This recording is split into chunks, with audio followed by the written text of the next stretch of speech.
Bonjour petits et grands lecteurs, j'espère que vous allez bien. On se retrouve aujourd'hui pour un petit update lecture des familles. C'est un update lecture qui va autant vous présenter une sorte de classique de la littérature anglaise. Je l'ai lu en anglais mais il y a une traduction française, donc vous inquiétez pas, parce que chaque fois c'est la grosse question. Du cozy mystery et des contes. Ça fait extrêmement longtemps que je vous ai présenté des contes et c'est un cadeau d'une abonnée, voilà, donc j'ai hâte de vous le présenter. Avant toute chose, je voulais simplement vous rappeler deux choses. La première, c'est qu'on est en Belgique ce week-end. Normalement on est donc au salon de Mons, le salon de la Wallonie qui est donc samedi et dimanche, et je serai accompagnée de l'autrice H. Poindal, donc l'autrice de La Forêt aux fleurs d'or pour l'occasion. Et j'ai très envie de retourner voir nos amis belges parce que vous êtes toujours très adorables et ça me fait toujours plaisir de faire un petit tour à Mons pour le coup. Et la deuxième point, c'est la campagne Ulule. Voilà, je vous en parle un petit peu tout le temps pendant la période de financement, mais il y a la nouvelle sortie donc des Trois Dames qui est La Reine de Fer, donc que j'ai écrit, qui est la suite et la fin de La Gardienne du Chardon. C'est un récit de steampunk qui mêle historique et fantastique. C'est une sorte d'uchronie, de réinterprétation de l'histoire où dans cette suite et fin, vous allez continuer à suivre les histoires de Isobel Galloway à travers de nombreux voyages et de nombreuses découvertes. Dans le premier tome, vous suivez donc un monde qui s'apparente à Londres, donc Londinium, en 1887. Le deuxième tome se situe en 1889. Et en 1887, il y a les Confédérés de l'Union Libre, qui sont une sorte de rébellion mise en place dans les Amériques pour lutter contre le pouvoir de la reine Victoria qui est dans la colonisation, qui agissent à Londinium pour renverser Victoria. Victoria, elle a une politique en place extrêmement violente, c'est-à-dire qu'elle se nourrit de créatures qu'on appelle les sources, qui sont apparues vers le 15e siècle, et ça la rend de moins en moins humaine. Voilà, elle est un peu souillée de cette manière-là. Ce faire, elle traque ces créatures qui ont essayé de lier des liens de pacte avec les humains quelques années auparavant, en échange de leurs dons. Ils ont voulu négocier des accords de paix et ça n'a pas duré sur le long terme.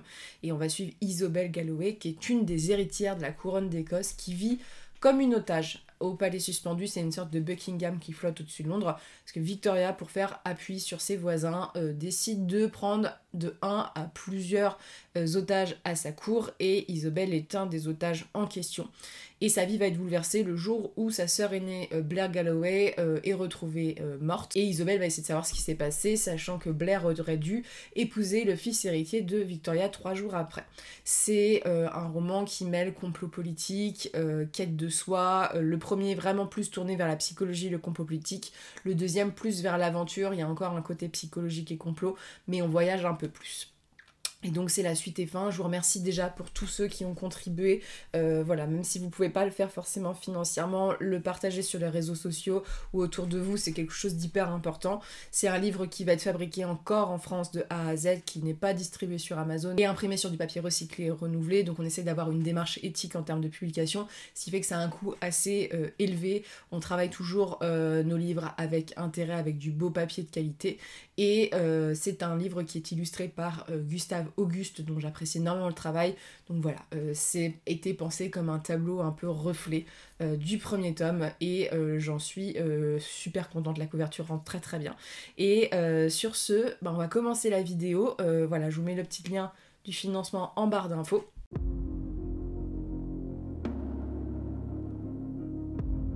Qu'on commence. Peut-être qu'on va commencer par le Cozy Mystery. En fait, je suis triste de vous le présenter parce que je peux pas continuer cette série parce qu'il n'y a pas les autres tomes qui sont sortis en France. À ce que j'ai compris, alors c'est avec de grands guillemets, il y a un tome 9 et 10 qui sont encore prévus. Je crois que le tome 9 devrait sortir bientôt en Angleterre, donc potentiellement en France. Mais moi, j'ai une édition intégrale. Et donc, je pense que je vais craquer et pas attendre l'édition. Voilà, je me connais. Mais j'aurais bien aimé avoir toutes les éditions intégrales. Alors peut-être que je les achèterai en édition séparée, que je les revendrai plus tard pour pouvoir me prendre l'intégrale quand elle sortira. Mais pour l'instant, je suis bloquée. Donc c'est les détectives du Yorkshire dont je vous parle, du Yorkshire. Donc je vous parle depuis moult temps. Hein. Voilà, c'est ma découverte de la Cozy Mystery cette année. Hein. Vraiment, j'ai fait un pas vers le policier où tout se passe plutôt bien, même s'il y a plein de meurtres. Voilà. C'est une histoire, donc là, un peu conclusive pour l'instant de ce qu'on a. En fait, les détectives du Yorkshire, ce qui est assez frustrant avec cette série, c'est que, on va dire, les 4 premiers tomes font pas du tout avancer la narration, alors qu'après, il y a beaucoup de choses qui s'enchaînent, et c'est pour ça que cet tome-ci me convainc beaucoup plus, dans le sens que là, on avance vraiment sur les événements. Là, par exemple, le grand méchant de l'histoire, donc je vais pas vous dire qui c'est, mais pas le grand méchant, mais un des grands méchants qui est là depuis le premier tome et on a envie de le gifler, bah, voilà, il y a des choses qui avancent vraiment là-dessus, et donc ça donne envie d'avoir la suite et la fin maintenant, parce qu'on sent qu'on arrive vers le bout. C'est une histoire, en fait, on suit Samson, donc monsieur avec le pull en jaune, ça a une signification dans, dans ces 2 tomes-ci, qui est un jeune homme, je dirais, c'est plus vraiment un jeune homme, un trentenaire qui approche des 40 ans, je crois, qui a vécu dans Burcliffe, qui est donc la ville où ça se situe, pendant toute son adolescence, son enfance. Il a perdu sa mère assez jeune, et à la suite d'une dispute avec son père, il lui claque la porte au nez, et il se barre à Londres, et il devient flic, et notamment, il est dans tout ce qui est infiltration et ce genre de choses, ce qui va être renvoyé. Il va être mêlé à une affaire de corruption. Voilà, c'est un coup monté, on s'en doute bien. Et il va retourner dans son village d'enfance pour se planquer. Et quand il revient là-bas, il rencontre Delilah, qui est une jeune femme qu'il connaît depuis l'enfance, hein, un peu plus jeune que lui, et qui a monté une agence matrimoniale avec son mari, qui l'a plaqué. Voilà, il l'a foutu dans la merde en fait dès le début. Delia, c'est une nana qui s'en sort vraiment bien avec l'informatique, et elle se retrouve dans une situation où elle galère dans tous les sens. Et c'est ce que j'aime avec ce récit, c'est que t'as des situations de la vie quotidienne qui sont assez importante. Il y a Freya qui a décidé de miauler, voilà, donc vous m'excuserez si vous avez un chant cacophonique derrière. Et donc tous les deux vont, par la première enquête, être un peu forcés de travailler ensemble, dans le sens que Delilah, en fait, tous ses clients sont en train de mourir. Donc Samson devient un peu détective privé, ils ouvrent une agence. Et donc dans celui-ci, en fait, il est un peu construit différemment. Le premier tome de cette intégrale, donc le tome 7, c'est un tome, en fait les 2 tomes qu'on a là, c'est un peu des résolutions de questions qu'on a depuis assez longtemps. Là, c'est vraiment tourné sur Samson, avec les flics à Londres, voilà, toute l'aventure. Il est construit de façon particulière, parce qu'il est construit en fonction des heures, et on voit toute l'ambiance de ce qui est super dans ce livre, c'est l'ambiance village. Et c'est cool d'avoir ce truc un peu de compte à rebours, parce qu'on sait pas trop comment ils vont résoudre le problème, si ça va bien se passer, parce que il y a des morts hein, quand même dans le texte. Alors, pas les morts des gentils en général, mais il y a quand même des morts. Et le deuxième, c'est vraiment plus avec un des éléments perturbateurs de l'histoire. Donc c'est vraiment une série qu'il faut suivre de A à Z. Vous lisez le premier tome, le deuxième, le troisième, parce que c'est pas une série où tu peux lire un tome comme ça. C'est pas forcément l'enquête qui est le plus important, c'est l'ambiance village, avec des portraits de personnages qui sont vraiment drôles et déjantés. C'est la femme de ménage qui s'appelle Ida dans le texte là, décide de mettre des jogging de leggings, et ça fait tout un délire. Bon bref, vous imaginez une femme de ménage un peu en legging léopard qui va chasser le crime, c'est assez cocasse. Voilà, tout est assez cocasse. Voilà, il y a vraiment un panel de personnages assez haut en couleur, et en même temps, c'est un bouquin qui parle quand même de thématiques qui sont difficiles. Voilà, là on va parler de trafic, d'exploitation humaine. Voilà, c'est assez chouette, et aussi de dénoncer certaines choses qu'il y a en Angleterre. Je trouve qu'il y a quand même un sous-texte, par exemple sur le racisme. Là par exemple les gens des pays de l'Est qui sont pas mal représentés dans le texte, où on voit qu'il y a beaucoup d'a priori sur les campagnes anglaises et tout, et ça c'est assez bien fait, et la romance est cool dans le sens que elle est pas omniprésente, elle est en fond, elle est ce qu'on appelle slow burn, c'est-à-dire que c'est longué un petit peu, et ça peut pas plaire à tout le monde forcément à ça, mais ils se comportent un peu comme des ados, donc c'est mignon. Mais c'est surtout que je trouve ça assez crédible, parce qu'ils sont toujours dans des trucs un peu compliqués, et donc ils ont autre chose à faire de leur vie que de se bécoter, tu vois. Là ils ont des crimes à résoudre, et j'ai tellement hâte de lire la suite, mais je suis tellement frustrée qu'elle ne soit pas encore sortie. C'est un bon équilibre en fait dans tout ce qui est cozy mystery.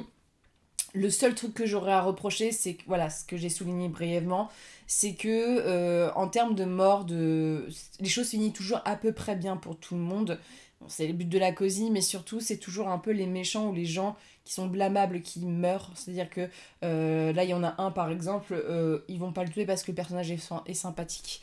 Voilà, ça c'est dommage pour ça. Et autre petite chose, je trouve que y a des personnages qui sont un peu expédiés. Je prends par exemple le point de vue de la famille de Delilah, qui est quand même en fond, mais on creuse pas trop. Et par exemple, elle a perdu son frère, elle a perdu Ryan, donc pendant la guerre d'Afghanistan, et ça on n'en parle pas, et je pense que c'est quand même fondateur quand tu perds ton frère dans une guerre, voilà.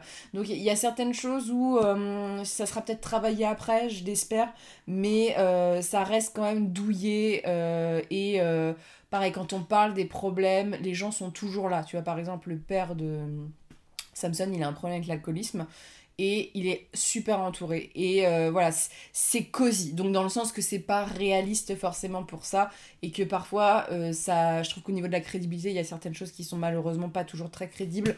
Mais sinon, j'ai adoré, hein. Moi, c'est une série que j'adore, que je vous recommande vraiment si vous voulez lire du Cozy Mystery. Et en plus, ces éditions sont à 20 €. Il y a 2 tomes à l'intérieur, ça fait 10 € le tome, c'est des semi-poches. Voilà, en termes de... Parce que attendez, là j'ai que du poche en fait sur la table, quasiment du semi-poche. Mais c'est donc chez La Bête Noire, c'est vraiment une très belle édition. Et je trouve que les illustrations font très cosy, kitsch anglais comme on aime. Ensuite, je vais vous présenter la lecture en anglais en dernier, des contes. Ça fait longtemps que je vous ai présenté des contes, et en plus dans cette édition, pour ceux qui suivent la chaîne depuis longtemps, vous savez que j'en ai pas mal lu dans cette collection-ci. Je voulais remercier encore Isatis pour voilà, le petit cadeau. C'est les contes de Lorraine, donc Isatis c'est une abonnée assez fidèle, voilà, on se voit assez souvent au salon, et j'étais venue en Lorraine pour donc Étanche Grande, et donc... faire un petit cadeau avec les contes de la région. Alors c'est les éditions Ouest France. Alors les éditions Ouest France, moi c'est une maison d'édition que j'aime bien parce que c'est une maison d'édition que tu trouves souvent dans les châteaux. C'est des maisons d'édition qui plutôt axent sur l'historique, beaucoup sur le médiéval souvent, et avec des thématiques, hein. Ouest France, j'ai autant des contes que j'ai des livres sur les apothicaires du Moyen-Âge, sur les châteaux forts, ce genre de choses.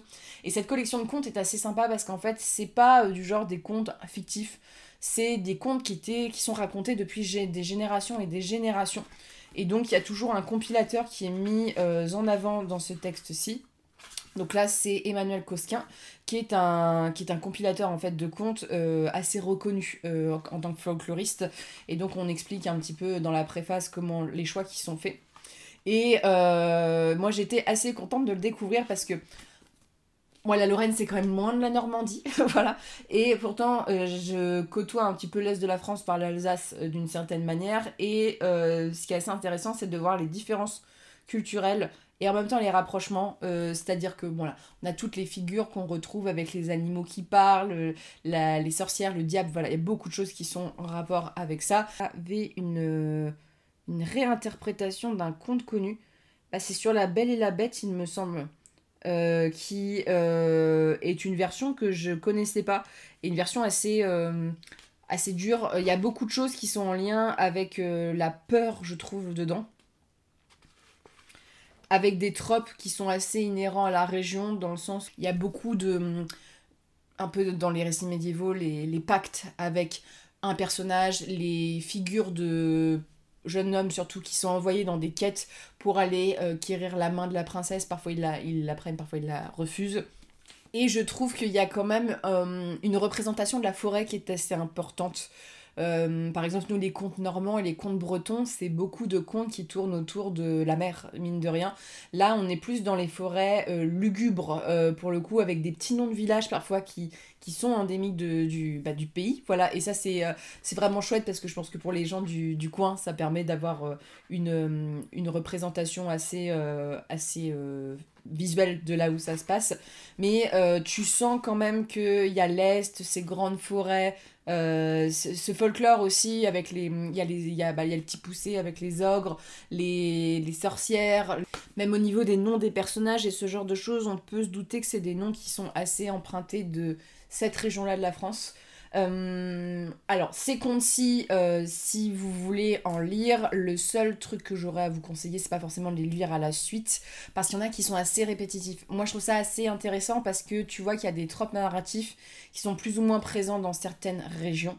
Là, vraiment, c'est par exemple le jeune homme qui est envoyé pour une quête et il doit ramener des choses à un roi ou ce genre de choses, c'est assez présent. La représentation des animaux, c'est des contes aussi qui sont cruels, voilà, c'est pas des contes où ça se finit bien, notamment la réinterprétation, il me semble que c'est la Belle et la Bête, elle se finit pas bien du tout. Voilà, c'est des contes qui sont là pour faire peur aux enfants, pour enseigner, et notamment l'influence, je trouve, germanique aussi des contes qui sont assez proches, notamment, je vous dis ça parce que j'ai lu des contes qui sont nordiques. Il faut savoir que les contes germaniques et les contes nordiques ont quand même des racines assez communes quand tu en lis, et il y a des c'est vrai qu'il y a des ressemblances, je trouve, plus. C'est vrai qu'avec d'autres régions que j'ai lues, par exemple, quand tu descends vers l'Occitanie et tout, c'est pas du tout le même genre de conte. Et même, je trouve, l'Ouest et l'Est, c'est pas du tout le même genre de récit, le même genre de figures qui sont mis en avant, même les personnages historiques, hein, parce que souvent, il y a aussi des personnages qui interviennent. Et c'est vrai que c'est assez sympa à lire. Alors, à lire à des enfants actuellement, peut-être pas, parce que ça peut être un peu traumatisant pour les gosses, mais en tant qu'adulte, si vous aimez un peu tout ce qui est folklorisme, c'est assez chouette. Et c'est une collection que je vous recommande énormément, et je me remercie encore Isatis, c'était super sympa. Et j'ai découvert plus de choses que j'en pensais sur la Lorraine. Et enfin, je vous présente un livre en anglais, alors qui est un peu particulier, surtout qu'il est un peu particulier par rapport à ce que l'autrice publie. C'est pas que j'ai été déçue, pas du tout, c'est que la préface est bien faite dans cette version-ci parce qu'elle t'explique un petit peu ce à quoi tu dois t'attendre et que c'est pas forcément représentatif du travail de l'autrice. Donc c'est Shirley Jackson, The Sundial, donc en français c'est le cadran solaire. Shirley Jackson, c'est l'autrice de La Maison Hantée, voilà, c'est une autrice assez connue pour ses contes, ses histoires horrifiques. Et c'est vrai que La Maison Hantée, moi, m'avait filé pas mal de frissons. Donc j'avais envie de continuer un petit peu ma découverte de Shirley Jackson, dont j'aime beaucoup la plume parce que c'est une plume qui est assez saillante, je sais pas, elle pique un peu, je trouve, sur la manière dont c'est fait et tout, tu sens que c'est bien écrit, les mots sont bien choisis. The Sundial, c'est, comment dire, c'est beaucoup plus humoristique qu'effrayant, et en même temps, tu peux basculer de l'humour à des trucs hyper glauques, et à des trucs, il y a une scène notamment dans le texte, où j'étais pas... ouais, même deux, où j'étais pas forcément très bien. Il y en a une dont je vais vous parler parce que c'est le cœur du roman. Alors, The Sundial, en fait, c'est l'histoire d'une dame qui s'appelle Mrs. Halloran, qui a hérité, en fait, de la maison de son fils à la mort de celui-ci. La mort un peu particulière parce qu'on l'aurait poussé dans les escaliers et tout prête à accuser, voilà, une certaine personne. Et on va suivre mon personnage préféré qui est la tante, qui voilà, vit, voilà, ils sont plusieurs, c'est une énorme maison dans cette maison-ci, qui un jour en fait va se perdre dans le jardin, de façon un peu particulière, et elle va se retrouver piégée dans une sorte de labyrinthe, et il y a un cadran solaire qui apparaît, et devant le cadran en fait il y a son père défunt, donc le propriétaire des lieux, qui va prophétiser quelque chose de grave, il va prophétiser la fin du monde, et pour y échapper, cette famille va devoir se calfeutrer dans la maison. C'est ce qu'ils vont faire. Et donc, au-delà de tu sais, le truc un peu horrifique, c'est surtout extrêmement drôle. Voilà, vraiment, dès que tu commences, c'est cynique, en fait, la façon dont c'est fait. Par exemple, il y a un personnage qui s'appelle Essex dedans, qui est un jeune homme, un homme, voilà, qui... quand il a des discussions avec les gens, ment tout le temps. Et voilà, par exemple, il va inventer des vies horribles à certaines personnes pour choquer les personnes. Des fois, il se moque ouvertement des gens. Et même la façon dont c'est fait, dès le début, tu sens que les personnages, en fait... c'est pas qu'ils s'aiment pas, mais sont très critiques les uns envers les autres. C'est des personnages extrêmement hauts en couleur, c'est-à-dire t'as la vieille tante un peu folle qui a vu son père et qui est en mode c'est la fin du monde et qui est en même temps hyper attachante. T'as Mrs. Halloran qui, elle, est une frustrée dans le sens que bah, elle n'avait pas d'autorité, et là en fait elle prend l'autorité et elle va décider d'être un peu la maîtresse de la maison. On a d'autres personnages et en même temps t'as des trucs qui sont ultra tristes dans la vie des persos. Par exemple, il y a deux sœurs, bon, il y a deux filles dans le texte qui ont une relation aux hommes qui est assez compliquée. Et t'as des scènes surréalistes où t'as des sortes de témoins de Jéhovah qui viennent pour annoncer l'arrivée des extraterrestres. Et voilà, ça parle, mais c'est loufoque tout en étant bien pensé. Et en même temps, vous basculez dans cette scène de labyrinthe où il y a de la brume, où la tante, tu sais pas si elle va s'en sortir. Il y a une scène notamment qui est assez marquante dans le texte avec une jeune fille, je crois que c'est Gloria, elle s'appelle comme ça, qui va essayer de quitter la maison parce qu'elle en peut plus. et qui veut rejoindre le capitaine, donc l'homme dont elle pense être amoureuse. Et en fait, elle monte dans un taxi et en fait, c'est une scène cauchemardesque. C'est une scène cauchemardesque. Et donc, t'es entre les deux. C'est plus sur l'anticipation de la fin du monde, comment les gens réagissent à ça, les relations familiales. Et c'est un bouquin qui est assez désarmant là-dessus. Je m'attendais plus à avoir un bouquin d'horreur, hein, parce que moi, quand j'ai lu Shirley Jackson, je m'attendais à ça. Et en soi, une fois que j'ai compris que c'était plus un truc un peu satirique, que c'était drôle, vraiment il y a des moments où c'était vraiment drôle, et en même temps tu pouvais passer dans des scènes qui étaient assez tristes et émouvantes. Et le bouquin est vachement bien, je vais pas vous spoiler, mais le bouquin est vachement bien construit, je trouve, avec une sensibilité, parce que la tante, elle a un rapport avec son père. Voilà, on parle dans le texte de l'héritage familial, de cette maison, qui est quasiment un personnage, hein, comme dans La Maison Hantée, hein, qui est quasiment un personnage, beaucoup moins chelou quand même que dans La Maison Hantée. Et vraiment, j'ai passé un bon moment de lecture. Mais c'est pas ce que je m'attendais forcément à découvrir. Je dois dire aussi que je le trouve un peu plus dur à lire que La Maison Hantée de Shirley Jackson, parce que comme c'est beaucoup de jeux sur les mots, ça peut être un peu plus difficile à comprendre. Ça peut être un peu plus long aussi, hein, c'est-à-dire que là, c'est vraiment une grande attente où t'attends la prophétisation, tu vois, parce que l'histoire avec la tante qui trouve son père... voilà, relever des morts, qui lui dit attention, c'est un peu au début, et là t'attends du développement de personnages, t'as des personnages qui arrivent et t'es en mode elle est où l'horreur, voilà, c'est assez lent en termes de rythme. Vous voulez lire un livre d'horreur, je vous le conseille pas, parce que c'est pas forcément ce que vous allez trouver ici, mais c'est pas du tout représentatif forcément du reste du travail de Shirley Jackson, hein. We All Live in the Castle, c'est un peu le prochain que je veux lire, mais c'est angoissant. En fait, le truc c'est que par exemple la scène un peu finale, tu sais pas trop comment ça va se passer. Et en même temps, c'est tout à fait logique la façon dont ça s'est passé. Et en fait, c'est un peu la peur de l'extérieur et le renfermement sur soi-même qui est exposé dans le livre. Ce truc avec le cadran solaire qui annonce un peu la potentielle fin. Et c'est l'acceptation de la mort aussi dans le texte, hein. Il y a tout un passage où ils se savent un peu condamnés et comment ils font face à ça. Et tu vois un peu les manières de réagir différentes. Et des personnages qui sont plus ou moins agaçants. Il y en a certains, t'as envie de les gifler. Notamment la petite fille dans le texte. Et en même temps, c'est un enfant. Donc ça paraît logique dans le texte. Mais c'est aussi un texte qui va parler vraiment des générations différentes. Et voilà, je vous conseille en termes de découverte.